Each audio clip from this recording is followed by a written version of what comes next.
Hi, I'm Kelly Savoie. I'm here at the 43rd Conference on Broadcast Meteorology, and I'm here with Giammanco, who is a research scientist at the Insurance Institute for Business and Home Safety, and it's in South Carolina. And you talked this morning at the conference about the Institute, and it has a state-of-the-art research center where it replicates realistic storms on commercial and residential buildings. Could you tell me a little bit more about what goes on there, a typical day, how long it's been in business? And Our laboratory opened in 2010, so we have a pretty young group. It's only been around for 5 years now. And then the real goal is to understand how hazardous weather events, whether it's wind, hail, even wildfire events, interact with our built environment, and to understand what kind of steps we can take to mitigate these impacts, both economically and structurally through improved construction practices, better material selections, and things of that nature. Yeah, I was, you showed some videos, and it was a really cool place. Like, where is this place? Like, so many acres, and where is it in South Carolina? We have a big campus, and we're in Richburg, South Carolina, which is about halfway between Charlotte, North Carolina, and Columbia, South Carolina. We're out in a fairly rural kind of farmland, so we can make as much noise as we want.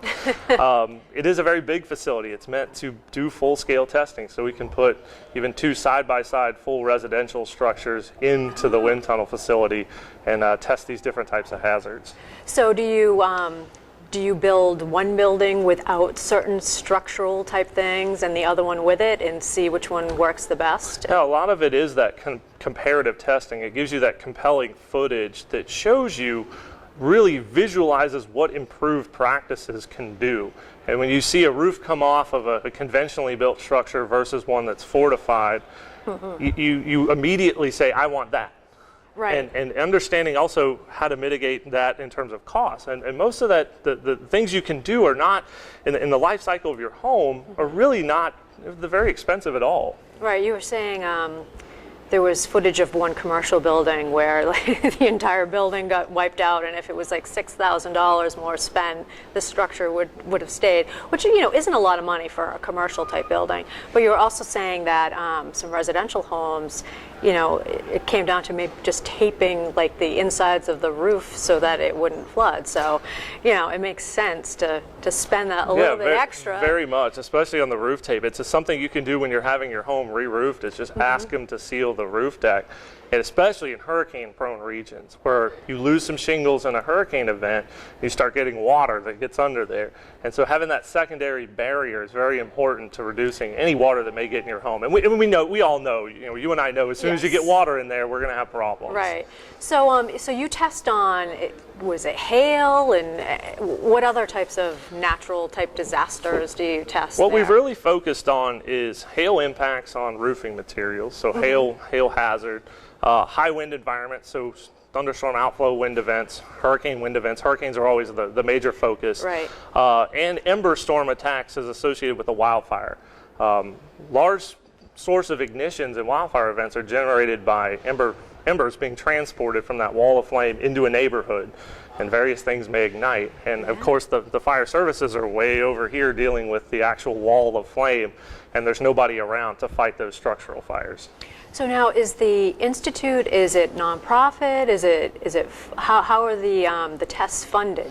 We are set up as a nonprofit organization, very much like the Insurance Institute for Highway Safety. Okay. So we are funded through the insurance industry. Companies can be members of IBHS, and we have various tiers, and it pretty much encompasses most of the major insurance providers for property insurance, as well as the reinsurance industry, the catastrophe modelers, and we even have a few subsets of different weather vendor companies and things like that are also different tiers of membership.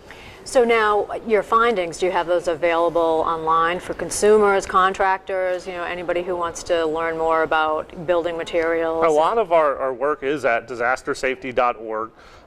We have a large variety of infographics that are meant to be best practice guidelines for both consumers. So what can you do as a consumer to help, say, a shingle tab on your roof pops up and you want to secure that down again? We have guidance on how to do that. We also have a variety of technical reports. Some of it stays in-house for a membership. But most is out there in the public-facing realm. We present at conferences all the time, a number of AMS presentations, as well as even going as far as the full scientific process through the peer-reviewed literature. So that's great. So if anybody is interested in looking at these things, you said it was disastersafety.org? Yep, that's our website, and feel free to check everything out we have. Lots of videos on there, all these informational kind of pamphlet type things, infographics. It's all out there, and it's really meant to help the consumers, help home builders, help the whole industry, really society as a whole, just understand and know what questions to ask when you're talking about resilient construction. That's excellent. Well, thank you so much for joining me, and enjoy the rest of the conference. Thank you. Thank you.